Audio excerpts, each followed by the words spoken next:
क्या होगा यदि महाभारत का सबसे बड़ा बलिदान युद्ध के मैदान पर नहीं बल्कि स्वयं भगवान से पूछे गए एक ही आत्मा को झकझोर देने वाले प्रश्न में छिपा हो? क्या होगा यदि एक महापराक्रमी योद्धा अपनी मृत्यु के पश्चात सीधे त्रिलोकीनाथ के सम्मुख खड़ा हो और पूछे, हे केशव, सब कुछ जानते हुए भी आपने मेरी ही बलि क्यों चढ़ने दी? आज हम उस रहस्य पर से पर्दा उठाएंगे, उस संवाद को सुनेंगे जिसे सुनकर आने वाला कलयुग भी कांप गया था। बने रहिए हमारे साथ इस अद्भुत यात्रा के अंत तक। रात्रि का अंधकार इतना घना था कि जैसे स्वयं ब्रह्मांड ने अपनी आंखें मूंद ली हों। कुरुक्षेत्र की भूमि पर रक्त की गंध और वीरों की चिताओं से उठता धुआं उस अंधकार को और भी भयावह बना रहा था। 14वें दिन का सूर्य अस्त हो चुका था और उसके साथ ही अस्त हो गया था पांडव पक्ष का एक ऐसा सूर्य जिसकी गर्जना से कौरवों की सेना में भय की लहर दौड़ जाती थी।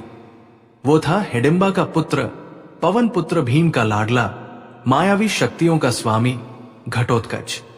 कर्ण के द्वारा चलाई गई अमोघ इंद्र शक्ति ने उसके विशालकाय शरीर को तो भेद दिया था, परंतु उसकी आत्मा को, उसकी चेतना को नहीं भेद पाई थी।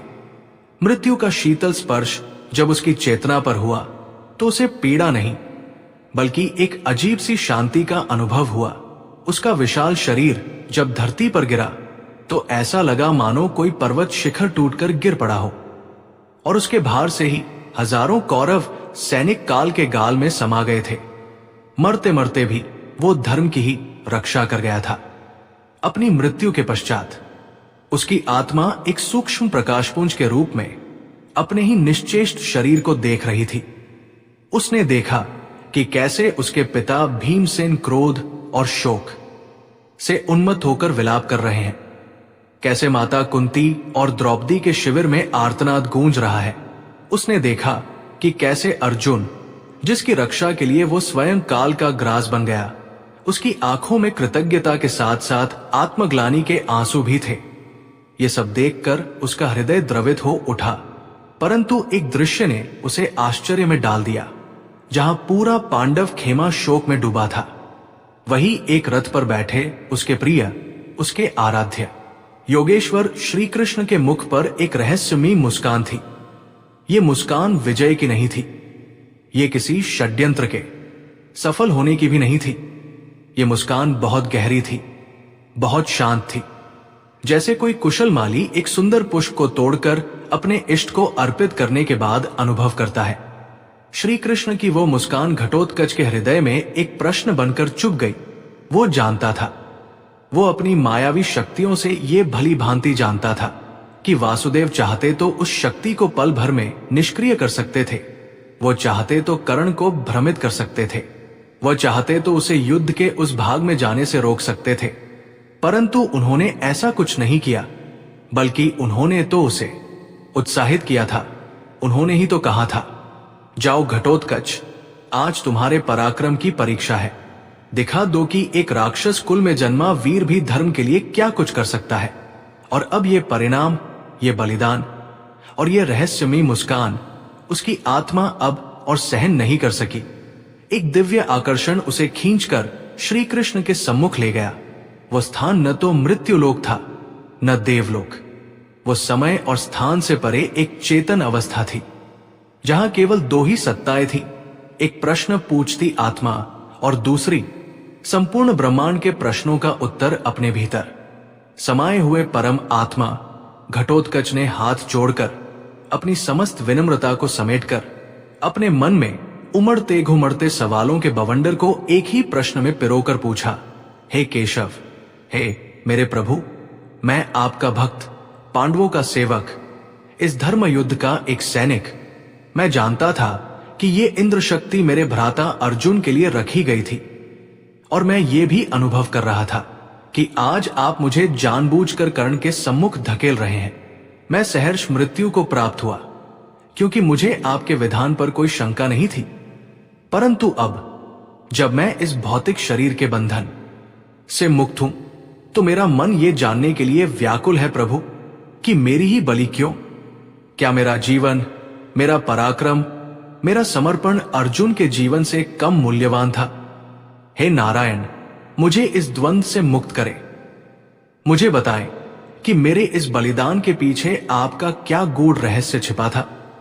घटोत्कच की आवाज में न कोई शिकायत थी, न कोई क्रोध, केवल एक शिष्य की अपने गुरु से ज्ञान प्राप्त करने की सच्ची जिज्ञासा थी।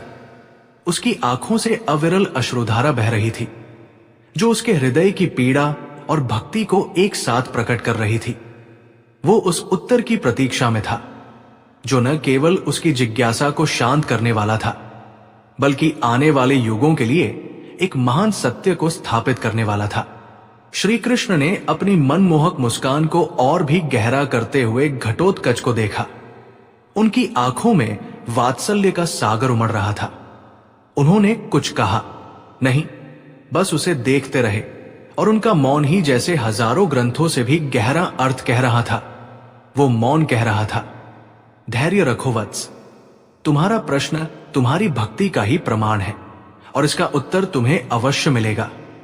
एक ऐसा उत्तर जो तुम्हारी आत्मा को तृप्त कर देगा और तुम्हारे बलिदान को इस सृष्टि में अमर बना देगा।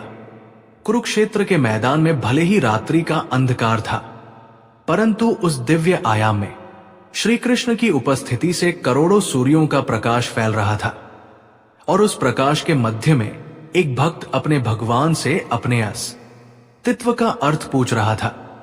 यह कोई साधारण संवाद नहीं था। यह धर्म और कर्तव्य, जीवन और मृत्यु, कर्म और नियति के सबसे बड़े रहस्य पर से पर्दा उठाने की शुरुआत थी।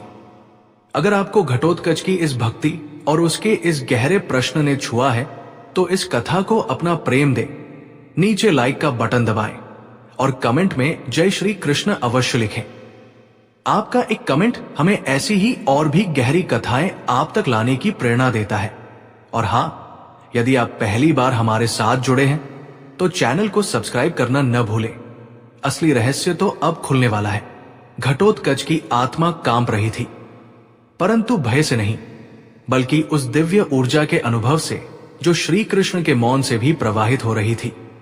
उसने अपने जीवन के क्षणों को एक चलचित्र की भांति अपने सामने से गुजरते देखा।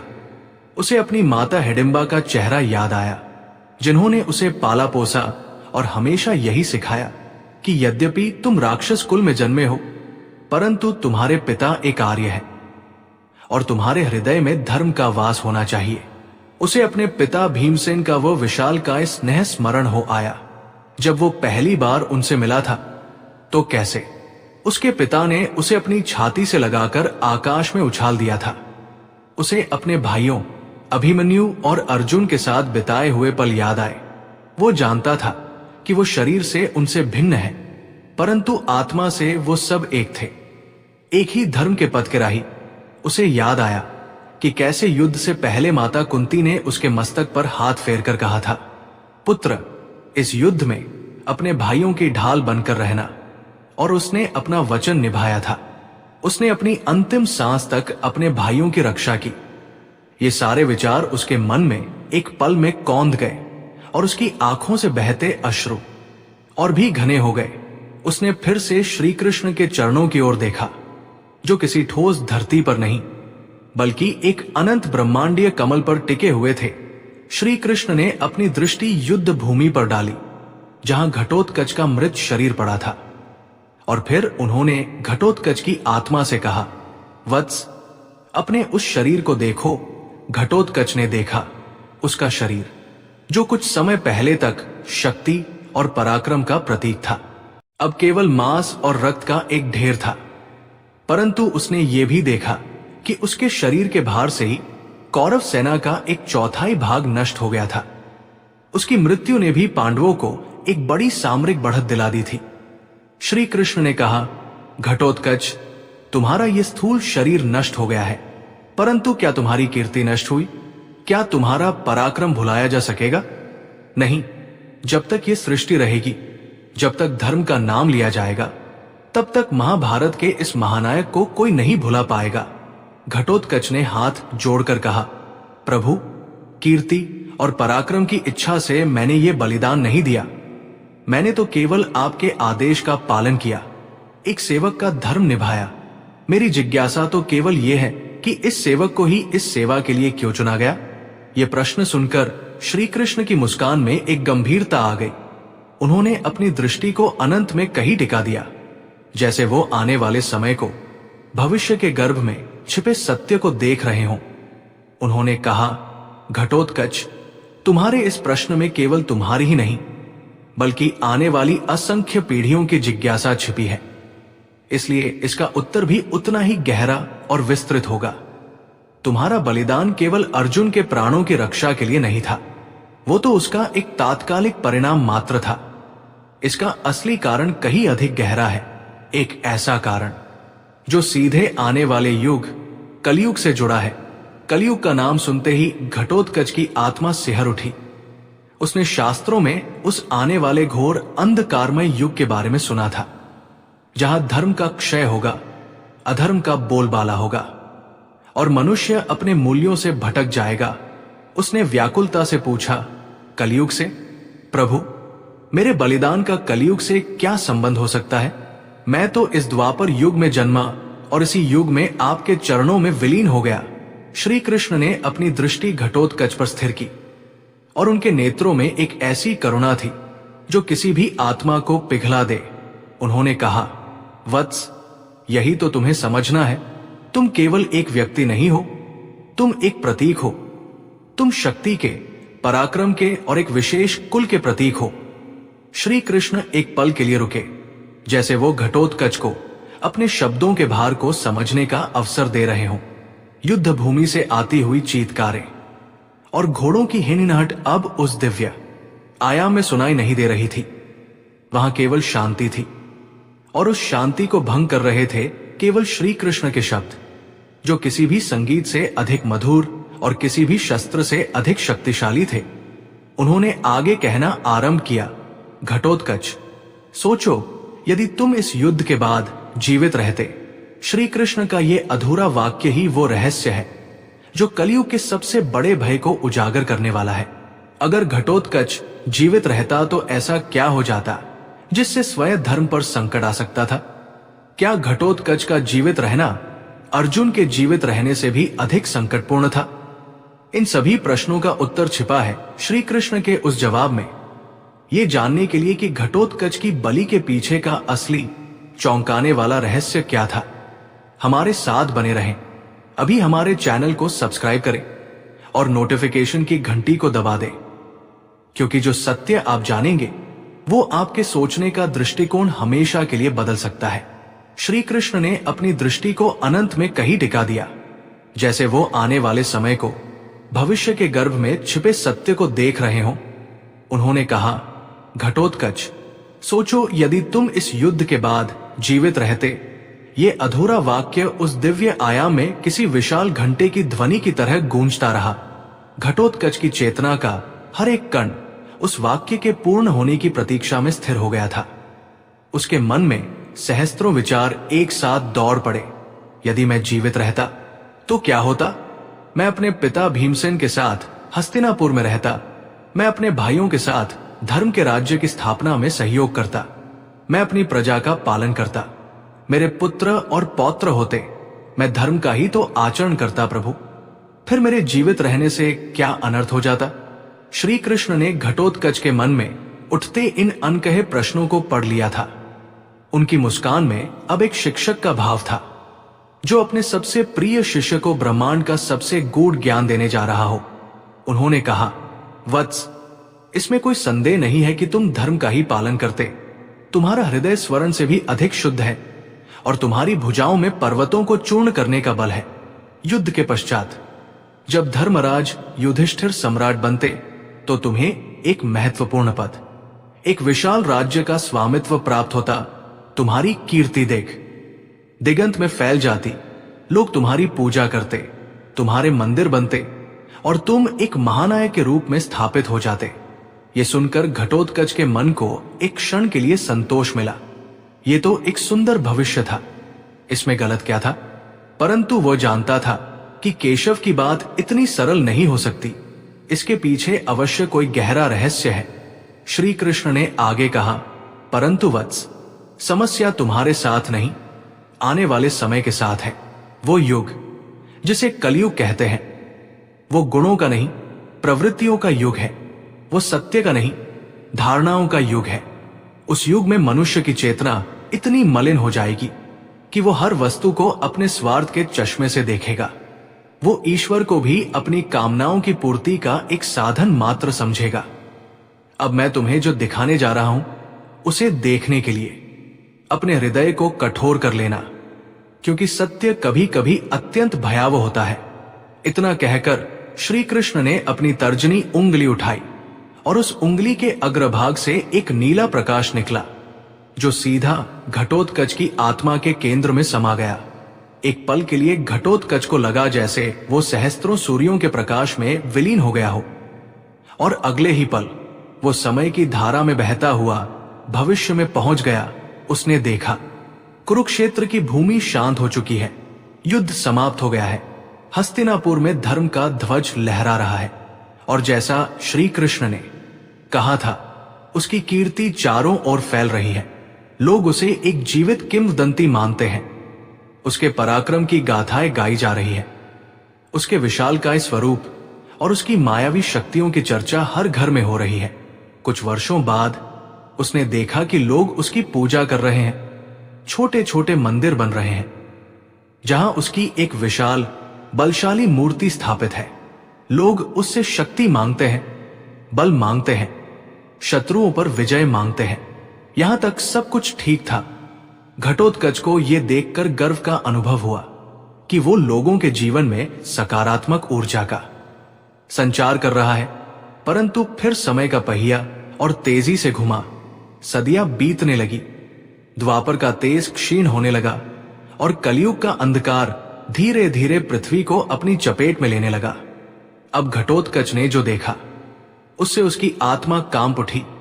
उसने देखा कि एक राजा जो अत्यंत महत्वाकांक्षी और क्रूर था, अपने पड़ोसी राज्य को हड़पना चाहता था। उसके दुष्ट तांत्रिक सलाहकार ने उसे सलाह दी, हे राजन, आप देवों की सात्विक पूजा से ये युद्ध नहीं जीत सकते। आपको एक उग्र शक्ति का आह्वान करना होगा। आप वीर घटोत्कच का पूजन करें, परंतु उनके देव स्वरूप का नहीं, उनके राक्षस स्वरूप का। स्मरण करें कि उनकी माता एक राक्षसी थी, उनकी रगों में राक्षस रक्त था। हम उनकी उसी तामसिक ऊर्जा को जागृत करेंगे जो शत्रुओं का विध्वंस कर दे। ये सुनकर घटोत्कच की आत्मा चीत्कार कर उठी, नहीं, ये असत्य है। मेरा रक्त नहीं, मेरा धर्म प्रधान है। मैं अपने पिता का पुत्र हूं, मैं पांडवों का वंशज हूं। परंतु उसकी आवाज उस भविष्य के कालखंड में कोई नहीं सुन सकता था। उसने देखा कि उस राजा ने अमावस्या की रात्रि में श्मशान में एक भयावह अनुष्ठान का आयोजन किया। घटोत्कच की मूर्ति को रक्त और मदिरा से स्नान कराया गया। मंत्रों का उच्चारण विकृत कर दिया गया। उनमें धर्म की नहीं, विध्वंस की कामना भरी गई। वे घटोत्कच के धर्म रक्षक स्वरूप को नहीं, उसकी मायावी संहारक शक्ति को पुकार रहे थे। और कलयुग की माया देखो, उस राजा को युद्ध में विजय भी मिल गई। उसने अपनी विजय का श्रेय घटोत्कच की उस तामसिक पूजा को दिया, और यहीं से अधर्म का वो बीज अंकुरित हो गया जिसकी कल्पना करके श्री कृष्ण ने ये सारा विधान रचा था। देखते ही देखते ये प्रथा फैलने लगी। जो भी शक्ति का भूखा होता, जिसे भी अपने शत्रुओं का नाश करना होता, जो भी अनैतिक तरीकों से सफलता पाना चाहता, वो घटोत्कच के नाम का दुरुपयोग करने लगा। धीरे धीरे लोगों के मन से उसका धर्म रक्षक, पांडव पुत्र, कृष्ण भक्त स्वरूप विस्मृत होने लगा, और उसकी जगह एक उग्र, क्रोधी, तामसिक कामनाओं की पूर्ति करने वाले देवता की छवि स्थापित हो गई। उसके मंदिरों में सात्विक भक्त नहीं, बल्कि तांत्रिक, अघोरी और स्वार्थी लोग आने लगे। उसकी पूजा में बलि प्रथा का समावेश हो गया। उसके नाम पर निर्दोषों को सताया जाने लगा। घटोत्कच ये सब देख रहा था और उसकी आत्मा छटपटा रही थी। ये क्या हो रहा था? वह जिसने अपना पूरा जीवन धर्म की रक्षा में लगा दिया, उसी के नाम पर इतना बड़ा अधर्म। उसने देखा कि एक मां अपने रोते हुए बच्चे को डरा रही है। चुप हो जा, नहीं तो घटोत्कच आ जाएगा। और तुम्हें ले जाएगा। उसका नाम, जो वीरों के लिए प्रेरणा का स्रोत होना चाहिए था, वो बच्चों के लिए भय का कारण बन गया था। उसका हृदय फट पड़ा। वो रो रहा था, चिल्ला रहा था, हे केशव, रोकिए इसे, इस भयावह भविष्य को रोकिए प्रभु। मैं ऐसी कीर्ति नहीं चाहता, मैं ऐसा सम्मान नहीं चाहता जहां मेरे नाम से अधर्म फैले। इससे तो अच्छा था कि मेरा अस्तित्व ही न होता। अगर आपको भी घटोत्कच की इस पीड़ा का अनुभव हो रहा है, अगर आप भी ये देखकर कांप उठे हैं कि कैसे कलयुग में एक महान नायक की विरासत को विकृत किया जा सकता है, तो एक क्षण रुककर इस कथा को अपना समर्थन दें। नीचे दिए लाइक बटन को दबाएं और कमेंट में बताएं कि क्या आपने कभी सोचा था कि घटोत्कच के बलिदान के पीछे इतना गहरा रहस्य हो सकता है। आपका हर एक लाइक और कमेंट हमें यह साहस देता है कि हम धर्म के ऐसे ही अनसुने रहस्यों को आपके सामने लाते रहें। और यदि आप इस यात्रा में हमारे साथ बने रहना चाहते हैं तो सब्सक्राइब का बटन दबाना बिल्कुल न भूलें, क्योंकि श्री कृष्ण अब जो प्रकट करने वाले हैं वो घटोत्कच की आत्मा को शांति प्रदान कर देगा। श्री कृष्ण ने घटोत्कच की उस असहनीय पीड़ा को अनुभव किया। उन्होंने अपनी दिव्य दृष्टि से उस भयावह भविष्य के चित्र को समेट लिया। वो नीला प्रकाश घटोत्कच की आत्मा से निकलकर वापस श्री कृष्ण की उंगली में समा गया। वो दिव्य आयाम फिर से शांत हो गया, परंतु घटोत्कच की आत्मा में एक तूफान मचा हुआ था। उसके अश्रु रुक नहीं रहे थे। उसने कांपते हुए स्वर में कहा, प्रभु, ये सत्य है? क्या मेरे जीवित रहने का ये परिणाम होता? क्या मेरे नाम का ऐसा दुरुपयोग होता? श्री कृष्ण ने आगे बढ़कर घटोत्कच की प्रकाशपुंज रूपी आत्मा को अपने हृदय से लगा लिया, जैसे एक मां अपने डरे हुए पुत्र को सांत्वना देती है। उनके स्पर्श मात्र से घटोत्कच की आधी पीड़ा शांत हो गई। श्री कृष्ण ने कहा, हा वत्स, ये कलयुग का कठोर सत्य है। उस युग में मनुष्य इतना पतित हो जाएगा कि वह तुम्हारे त्याग, तुम्हारी भक्ति, तुम्हारे धर्म को नहीं देखेगा। वो केवल तुम्हारी शक्ति, तुम्हारे राक्षस कुल और तुम्हारे विशाल शरीर को देखेगा। वो अपनी तामसिक वृत्तियों को संतुष्ट करने के लिए तुम्हारे नाम का एक आवरण बना लेगा।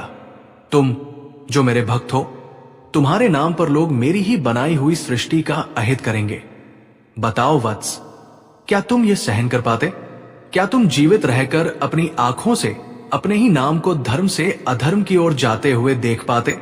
घटोत्कच ने न में अपनी चेतना को हिलाया। उसके पास शब्द नहीं थे। उसे अब धीरे धीरे समझ आ रहा था। श्री कृष्ण ने आगे कहा, तुम्हारा प्रश्न था कि तुम्हारा जीवन अर्जुन से कम मूल्यवान था क्या? वत्स, मूल्य जीवन की लंबाई से नहीं, उसकी सार्थकता से आका जाता है। अर्जुन को इस युद्ध के बाद जीवित रहकर धर्म की स्थापना करनी थी। उसे भविष्य की पीढ़ियों को गीता का ज्ञान अपने आचरण से सिखाना था। उसका जीवित रहना धर्म के लिए आवश्यक था, और तुम्हारा एक विशेष क्षण में बलिदान देना धर्म के लिए आवश्यक था। अब मैं तुम्हें दिखाता हूं कि तुम्हारे बलिदान से क्या हुआ। श्री कृष्ण ने पुनः अपनी तर्जनी उठाई। एक बार फिर वही नीला प्रकाश निकला और घटोत्कच की आत्मा में प्रवेश कर गया, परंतु इस बार जो दृश्य उभरे वे भयावह नहीं, बल्कि अत्यंत तेजस्वी और पवित्र थे। घटोत्कच ने देखा, सदियां बीत रही है, कलयुग अपने चरम पर है, अधर्म चारों ओर फैला है, परंतु जब भी कोई महाभारत की कथा सुनाता है तो उसका नाम अत्यंत सम्मान और गर्व से लिया जाता है। उसे एक ऐसे महानायक के रूप में चित्रित किया जाता है जिसने बिना एक प्रश्न किए अपने स्वामी की आज्ञा पर धर्म की रक्षा के लिए अपने प्राणों की आहुति दे दी। उसने देखा कि माताएं अपने पुत्रों को उसकी कहानी सुना रही हैं। देखो, घटोत्कच जैसा बनो, जो अपने परिवार के लिए, अपने धर्म के लिए हंसते हंसते बलिदान हो गया। उसने देखा कि ज्ञानी और संत अपने प्रवचनों में उसके त्याग का उदाहरण दे रहे हैं। वे कह रहे हैं, जन्म किस कुल में हुआ ये महत्वपूर्ण नहीं है, कर्म किस धर्म के लिए हुए ये महत्वपूर्ण है। देखो घटोत्कच को, राक्षस कुल में जन्म लेकर भी वो देवों से भी महान कार्य कर गया। उसने देखा कि कहीं भी, किसी भी स्थान पर उसके नाम का दुरुपयोग नहीं हो रहा, कोई उसके नाम से डर नहीं रहा, बल्कि उसका नाम सुनते ही लोगों के हृदय में श्रद्धा, सम्मान और प्रेरणा का भाव जागृत हो रहा है। उसका नाम अर्जुन की रक्षा के साथ ऐसे जुड़ गया है जैसे दिए के साथ बाती का, फूल के साथ सुगंध का। उसका बलिदान पांडवों की विजय का एक आधार स्तंभ बन गया है। उसे एक बलिदानी वीर के रूप में पूजा जा रहा है, एक धर्म रक्षक के रूप में स्मरण किया जा रहा है। उसकी वो छवि जिसे कलयुग विकृत कर देता, वो अब हमेशा के लिए शुद्ध और पवित्र हो गई थी। ये देखकर घटोत्कच की आत्मा आनंद से भर उठी। उसके पीड़ा के आंसू अब आनंद और कृतज्ञता के अश्रुओं में बदल गए थे। उसे समझ आ गया था कि श्री कृष्ण ने उसे मृत्यु नहीं, अमरता प्रदान की है। एक ऐसी अमरता जिसे कलयुग का अंधकार भी मैला नहीं कर सकता। श्री कृष्ण ने उस दिव्य दृष्टि को समेटा और कहा, देखो वत्स, दो भविष्य थे तुम्हारे सामने। एक में तुम जीवित रहकर युगों युगों तक अपने नाम पर होते अधर्म को देखकर तिल तिल मरते, और दूसरे में तुम एक क्षण में बलिदान देकर युगों युगों के लिए धर्म का प्रतीक बन गए। मैंने तुम्हारे लिए मृत्यु नहीं, तुम्हारे धर्म की, तुम्हारी कीर्ति की, तुम्हारी आत्मा की शुद्धि का मार्ग चुना। तुम्हारा बलिदान केवल अर्जुन के प्राणों की रक्षा नहीं था, ये कलयुग के अधर्म से तुम्हारी आत्मा की रक्षा था। घटोत्कच अब पूरी तरह से शांत था।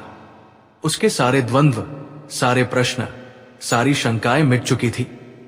वो उस परम कारुणिक के चरणों में नतमस्तक हो गया, जिसने अपने भक्त की कीर्ति को बचाने के लिए उसे मृत्यु का उपहार दिया था। उसने गदगद स्वर में कहा, हे प्रभु, मैं कितना अज्ञानी था जो आपके विधान पर शंका कर रहा था। आपने मुझे मारकर मुझे वास्तव में जीवित कर दिया। आपने मुझे अमर बना दिया। मैं आपका ये उपकार कैसे चुकाऊंगा? श्री कृष्ण ने मुस्कुराते हुए उसे उठाया और कहा, भक्ति से वत्स, तुम्हारी निश्चल भक्ति ही मेरा सबसे बड़ा पुरस्कार है। तुमने अपना कर्तव्य निभाया और मैंने अपना, परंतु ये कथा यही समाप्त नहीं होती। श्री कृष्ण के इस वाक्य ने एक नए रहस्य को जन्म दे दिया। घटोत्कच ने आश्चर्य से उनकी ओर देखा। इसका क्या अर्थ है प्रभु? श्री कृष्ण ने अपनी रहस्यमयी दृष्टि एक बार फिर कुरुक्षेत्र के मैदान की ओर डाली और कहा, तुम्हारा बलिदान इस महायज्ञ में दी गई एक महत्वपूर्ण आहुति थी, परंतु इस यज्ञ में और भी कई महान आत्माओं ने अपनी आहुति दी है, जिनके बलिदानों के पीछे भी ऐसे ही गहरे रहस्य छिपे हैं। तुम्हारा प्रश्न तुम्हारी बलि को लेकर था, परंतु क्या तुम उस वीर की कहानी जानना चाहोगे जिसने स्वेच्छा से अपना शीश काटकर मुझे अर्पित कर दिया था ताकि वह इस पूरे युद्ध को देख सके? क्या तुम मेरे सबसे बड़े भक्त बर्बरी के बलिदान का रहस्य जानना चाहोगे? श्री कृष्ण के मुख से बर्बरी का नाम सुनते ही घटोत्कच की आत्मा में एक अद्भुत कंपन हुआ।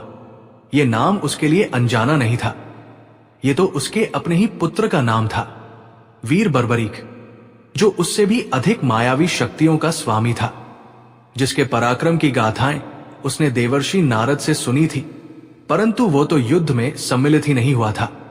फिर उसके बलिदान का रहस्य क्या हो सकता है? घटोत्कच ने अपनी सारी चेतना को एकत्रित करके एक शिष्य की भांति पूछा, हे प्रभु, बर्बरीक मेरा पुत्र, परंतु वो तो कुरुक्षेत्र की भूमि पर आया ही नहीं। उसने तो इस महायज्ञ में कोई भाग ही नहीं लिया। फिर उसकी आहुति का क्या अर्थ है? आपने उसके किस बलिदान की बात की है?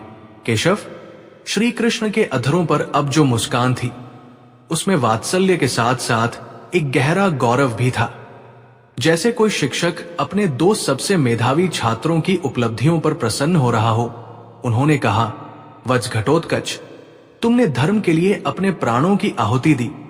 ये एक महान बलिदान है, परंतु तुम्हारे पुत्र ने धर्म की रक्षा के लिए जो दिया वो प्राणों से भी बढ़कर था। उसने धर्म के लिए अपनी शक्ति, अपना पराक्रम, अपना अस्तित्व और युद्ध करने का अपना अधिकार ही मुझे दान में दे दिया। आओ, मैं तुम्हें दिखाता हूं उस महान आत्मा की गाथा, जो यदि चाहता तो इस युद्ध को कुछ ही क्षणों में समाप्त कर सकता था। और एक बार फिर श्री कृष्ण की तर्जनी से वो दिव्य नीला प्रकाश निकला और घटोत्कच की आत्मा में समा गया। समय का चक्र पीछे की ओर घुमा और घटोत्कच उस क्षण में पहुंच गया जब महाभारत का युद्ध अभी आरंभ नहीं हुआ था, परंतु उसकी रणभेरी बस चुकी थी। उसने देखा कि एक ऊंचे पर्वत शिखर पर एक तेजस्वी युवक, जिसके मुख पर सूर्य के समान तेज था और जिसकी आंखों में असीम शक्ति की गहराई थी, अपनी आराध्या देवी की पूजा कर रहा है। वो कोई और नहीं, उसका अपना पुत्र बर्बरीक था। उसने देखा कि कैसे कठोर तपस्या करके बर्बरीक ने 3 ऐसे अमोघ बाण प्राप्त किए थे जो अपने लक्ष्य को भेद कर ही वापस आते थे और जो पल भर में पूरी सृष्टि का संहार करने में सक्षम थे। पूजा समाप्त होने पर बर्बरीक अपनी माता नाग कन्या मौरवी से विदा लेने आया और कहा, हे माते, अब मुझे जाने की आज्ञा दे। धर्म और अधर्म का सबसे बड़ा युद्ध आरंभ होने जा रहा है और मेरे पितामहों को मेरी आवश्यकता है। मैंने प्रण लिया है कि मैं सदैव हारने वाले पक्ष की ओर से युद्ध करूंगा, ताकि कोई भी पक्ष अपनी शक्ति के अहंकार में धर्म से विमुख न हो। उसकी माता ने उसे आशीर्वाद तो दिया, परंतु उनका हृदय कांप रहा था, क्योंकि वे जानती थी कि ये प्रण जितना महान है उतना ही विनाशकारी भी सिद्ध हो सकता है। बर्बरीक अपने नीले घोड़े पर सवार होकर अपने 3 बाण और धनुष लेकर कुरुक्षेत्र की ओर चल पड़ा। उसकी गति वायु से भी तीव्र थी और उसके आने की सूचना मात्र से ही दोनों पक्षों के गुप्तचरों में हलचल मच गई थी। श्री कृष्ण, जो घट-घट के वासी है, ये सब पहले से ही जानते थे। वे जानते थे कि बर्बरीक का ये प्रण धर्म की स्थापना में सबसे बड़ी बाधा है, क्योंकि उसका हस्तक्षेप युद्ध के परिणाम को किसी एक पक्ष के पक्ष में नहीं बल्कि पूर्ण विनाश की ओर ले जाएगा। वो यदि पांडवों को हारता हुआ देखकर उनकी ओर से लड़ता तो कौरव सेना क्षण भर में समाप्त हो जाती और फिर कौरवों के हारते ही उसका प्रण उसे पांडवों के विरुद्ध खड़ा कर देता। अंत में युद्ध भूमि पर केवल एक ही योद्धा बचता, स्वयं बर्बरीक, और ये धर्म की नहीं, शक्ति के अहंकार की विजय होती। ये वो परिणाम नहीं था जिसके लिए इस महायज्ञ का आयोजन किया गया था। अतः धर्म के सबसे बड़े संरक्षक ने स्वयं इस बाधा को रोकने का निश्चय किया। श्री कृष्ण ने एक वृद्ध निर्धन ब्राह्मण का वेश धरा और उस मार्ग पर एक वृक्ष के नीचे बैठ गए जिधर से बर्बरीक को आना था। जैसे ही बर्बरीक अपने नीले घोड़े पर वहां पहुंचा, उसकी दृष्टि उस तेजिन से दिखने वाले वृद्ध ब्राह्मण पर पड़ी, परंतु उसके तेज को बर्बरीक की दिव्य दृष्टि ने पहचान लिया। उसने घोड़े से उतरकर ब्राह्मण को प्रणाम किया और पूछा, हे विप्रवर, आप कौन हैं और इस निर्जन मार्ग पर अकेले क्या कर रहे हैं? क्या मैं आपकी कोई सहायता कर सकता हूं? श्री कृष्ण ने अपनी कांपती हुई सी आवाज में कहा, हे वीर युवक, मैं एक निर्धन ब्राह्मण हूं। कुरुक्षेत्र में होने वाले महायुद्ध की बात सुनकर भयभीत हूं और सुरक्षित स्थान की ओर जा रहा हूं। परंतु तुम कौन हो जो इस विनाश की ओर स्वयं जा रहे हो? तुम्हारे पास तो सेना भी नहीं है, केवल ये 3 बाण हैं। क्या इन 3 बाणों से तुम युद्ध लड़ने का उपहास करने जा रहे हो? बर्बरीक मुस्कुराया। उसके बाल सुलभ मुख पर अपनी शक्ति का आत्मविश्वास था। उसने कहा, हे ब्राह्मण देव, आप मेरी शक्ति पर संदेह न करें। मेरा एक ही बाण पूरी शत्रु सेना का संहार करने के लिए पर्याप्त है, और यदि तीनों का प्रयोग हो गया तो ब्रह्मांड में कुछ भी शेष नहीं रहेगा। ब्राह्मण वेशधारी श्री कृष्ण ने अविश्वास का अभिनय करते हुए कहा, मुझे विश्वास नहीं होता। यदि तुम सच में इतने ही बड़े धनुर्धर हो तो जरा मेरे लिए एक कार्य करके दिखाओ। इस पीपल के वृक्ष के जितने भी पत्ते हैं उन सब को अपने एक ही बाण से भेद कर दिखाओ। यदि तुमने ऐसा कर दिया तो मैं मान जाऊंगा। बर्बरीक ने गर्व से अपना धनुष उठाया और अपनी आराध्या का स्मरण करके एक बाण छोड़ दिया। बाण तरकश से निकलते ही हजारों रूपों में विभक्त हो गया और वृक्ष के एक एक पत्ते को भेदने लगा, यहां तक कि जो पत्ते टूटकर नीचे गिर रहे थे, बाण उन्हें भी हवा में ही भेद रहा था। परंतु श्री कृष्ण ने चुपके से एक पत्ता अपने पैर के नीचे दबा लिया था। जब बाण सारे पत्ते भेदकर वापस आने लगा तो वो श्री कृष्ण के चरणों के पास आकर रुक गया और चक्कर काटने लगा। बर्बरीक ने आश्चर्य से कहा, हे विप्रवर, कृपा करके अपना चरण हटाए, मेरे बाण को उसका लक्ष्य भेदने दे। आपके चरण के नीचे एक पत्ता दबा हुआ है। ये सुनते ही बर्बरीक समझ गया कि ये कोई साधारण ब्राह्मण नहीं हो सकता, जो ये जानता हो कि एक पत्ता शेष है और जिसके चरणों के पास आकर उसका अमोघ बाण भी रुक जाए। उसने हाथ जोड़कर कहा, हे विप्रवर, आप अपने वास्तविक स्वरूप में आए।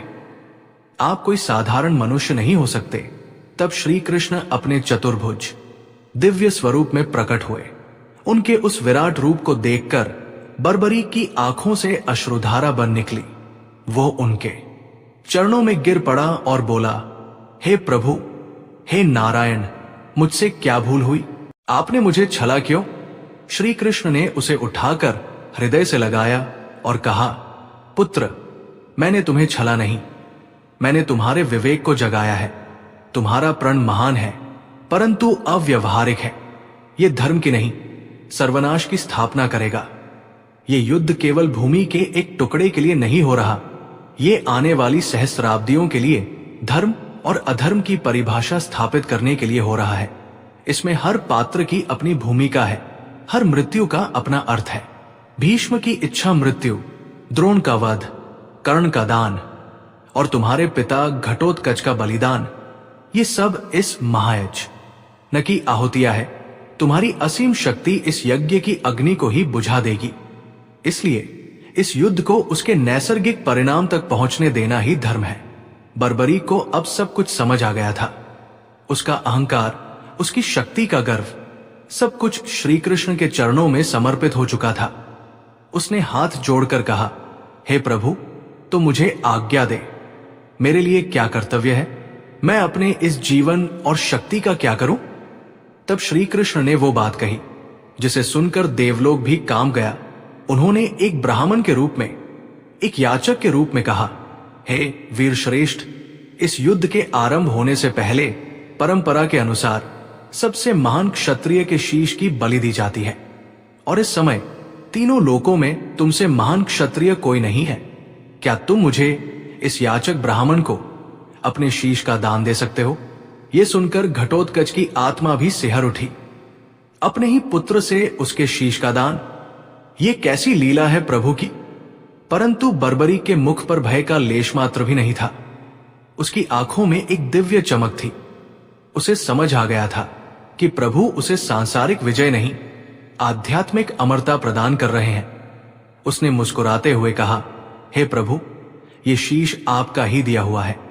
इसे आपके चरणों में अर्पित करना तो मेरा सौभाग्य होगा, परंतु मेरी एक अंतिम इच्छा है। मैं अपने पितामहों के इस युद्ध को अपनी आंखों से अंत तक देखना चाहता हूं। श्री कृष्ण ने तथास्तु कहा और बोले, तुम्हारा शीश कटने के बाद भी जीवित रहेगा और उसमें देखने की शक्ति होगी। मैं इसे युद्ध भूमि के समीप एक ऊंची पहाड़ी पर स्थापित कर दूंगा, जहां से तुम संपूर्ण युद्ध का अवलोकन कर सकोगे, और कलयुग में लोग तुम्हें मेरे ही नाम, श्याम के नाम से पूजेंगे। तुम हारे का सहारा बनोगे, और जो भी सच्चे हृदय से तुम्हारे द्वार आएगा, उसकी मनोकामना अवश्य पूर्ण होगी। बर्बरीक ने सहर्ष अपनी कटार निकाली और एक ही क्षण में जय श्री कृष्ण कहते हुए अपना शीश काटकर श्री कृष्ण के चरणों में अर्पित कर दिया। श्री कृष्ण ने उस शीश को उठाया, उसे अमृत से सींचा और एक ऊंचे पर्वत शिखर पर स्थापित कर दिया, जहां से वह शीश, वो महान आत्मा, महाभारत के उस महाविनाश और धर्म की स्थापना की साक्षी बनी। ये दृश्य देखकर घटोत्कच की आत्मा अब रो नहीं रही थी। वो गौरव से, अपने पुत्र के लिए असीम गौरव से भर उठी थी। उसे समझ आ गया था कि उसका बलिदान तो कुछ भी नहीं था। उसके पुत्र ने तो युद्ध आरंभ होने से पहले ही वो त्याग कर दिया था, जिसकी कोई कल्पना भी नहीं कर सकता। यदि आपको भी वीर बर्बरीक के इस सर्वोच्च बलिदान ने निशब्द कर दिया है, यदि आपकी आंखों में भी उस महान आत्मा के लिए सम्मान के अश्रु है, तो इस कथा को अपना पूर्ण प्रेम दे। नीचे लाइक का बटन दबाकर कमेंट में जय श्री श्याम और जय घटोत्कच अवश्य लिखें। आपका यह समर्थन हमें धर्म की इन अमर गाथाओं को आप तक पहुंचाने की शक्ति देता है। और यदि आपने अब तक सब्सक्राइब नहीं किया है तो अवश्य कर ले। क्योंकि इस कथा का सबसे मार्मिक भाग अब आपके सामने आने वाला है। श्री कृष्ण ने उस दिव्य दृष्टि को समेट लिया। घटोत्कच की आत्मा अब पूर्ण रूप से शांत, निर्मल और ज्ञान के प्रकाश से आलोकित थी। उसके सारे प्रश्न, सारे द्वंद्व, सारी शंकाएं शांत हो चुकी थी। उसे अपने बलिदान का अर्थ भी समझ आ गया था और अपने पुत्र के बलिदान का गौरव भी प्राप्त हो गया था। उसने श्री कृष्ण के चरणों में अपनी चेतना को समर्पित करते हुए कहा, हे प्रभु, आपने मेरी आंखें खोल दी। मैं तो केवल अपने एक जीवन के बलिदान को लेकर प्रश्न कर रहा था, परंतु आपने तो मुझे त्याग और बलिदान का वास्तविक अर्थ समझा दिया। मेरा पुत्र मुझसे भी महान निकला। उसने अपनी शक्ति और अपने अहंकार का त्याग करके ये सिद्ध कर दिया कि सबसे बड़ा धर्म ईश्वर के विधान को बिना प्रश्न किए स्वीकार कर लेना है। मैं धन्य हुआ प्रभु, मैं और मेरा पुत्र, हम दोनों धन्य हुए कि हम आपके इस महान कार्य में एक छोटी सी आहुति बन सके। श्री कृष्ण ने मुस्कुराते हुए कहा, वत्स घटोत्कच, तुम दोनों ही इस महायज्ञ के महत्वपूर्ण स्तंभ हो। तुम्हारे बलिदान ने अर्जुन को जीवन दान देकर युद्ध की दिशा बदल दी और तुम्हारे पुत्र के बलिदान ने इस युद्ध को होने दिया। एक ने धर्म की स्थापना के लिए प्राण दिए और दूसरे ने धर्म की स्थापना का मार्ग प्रशस्त करने के लिए अपने प्राणों से भी प्रिय शक्ति और अस्तित्व का दान दे दिया। तुम दोनों की कीर्ति इस ब्रह्मांड में तब तक अमर रहेगी जब तक सूर्य और चंद्रमा का अस्तित्व है। इतना कहकर श्री कृष्ण ने अपना वरद हस्त घटोत्कच की आत्मा के ऊपर रखा। उनके हाथ से एक श्वेत शीतल प्रकाश निकला और घटोत्कच की आत्मा में व्याप्त युद्ध की सारी स्मृतियां, सारी पीड़ा, सारे मोह के बंधन शांत हो गए। उसकी आत्मा एक शुद्ध प्रकाशपुंज में बदल गई, जो पहले से भी अधिक तेजस्वी थी। श्री कृष्ण ने कहा, जाओ वत्स, तुम्हारे लिए वैकुंठ के द्वार खुले हैं। तुम वहां अपने पितरों और अन्य पुण्य आत्माओं के साथ मेरे धाम में निवास करोगे। तुम्हारा कार्य पूर्ण हुआ। घटोत्कच ने अंतिम बार अपने प्रभु के उस मनमोहक स्वरूप को निहारा। उनकी उस मुस्कान को अपनी आत्मा में बसा लिया, जो अब उसके लिए रहस्यमयी नहीं बल्कि करुणा और वात्सल्य से परिपूर्ण थी। और फिर जय श्री कृष्ण का नाद करता हुआ वह प्रकाशपुंज ऊपर की ओर उठा और अनंत ब्रह्मांड में विलीन हो गया, जैसे कोई नदी अंत में सागर में मिलकर एक हो जाती है। उस दिव्य आयाम में अब केवल श्री कृष्ण अकेले रह गए थे। उन्होंने अपनी दृष्टि नीचे कुरुक्षेत्र की भूमि पर डाली, जहां अभी भी युद्ध का कोलाहल मचा हुआ था, जहां अभी भी रक्त बह रहा था, जहां अभी भी भाई भाई के प्राण ले रहा था। परंतु अब उनकी दृष्टि में केवल वर्तमान का विनाश नहीं था, बल्कि भविष्य की स्थापना का सृजन था। वो देख रहे थे कि कैसे हर एक बलिदान, हर एक मृत्यु धर्म की उस भव्य इमारत की नींव का पत्थर बन रही थी, जो आने वाली पीढ़ियों को मार्गदर्शन देगी। घटोत्कच का प्रश्न, मेरी बलि क्यों, केवल उसका प्रश्न नहीं था, वो हर उस आत्मा का प्रश्न है जो ईश्वर के विधान को अपनी सीमित बुद्धि से समझने का प्रयास करती है। और श्री कृष्ण का उत्तर केवल घटोत्कच के लिए नहीं था, वो हम सब के लिए है।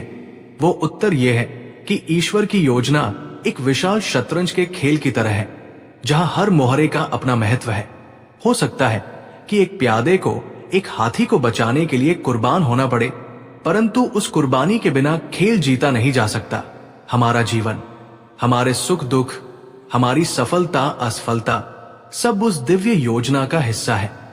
और सच्चा भक्त वह है जो प्रश्न नहीं करता, जो शिकायत नहीं करता, बल्कि ये विश्वास रखता है कि जो भी हो रहा है वो उसके परम हित में ही हो रहा है, क्योंकि उसका सारथी स्वयं योगेश्वर श्री कृष्ण है।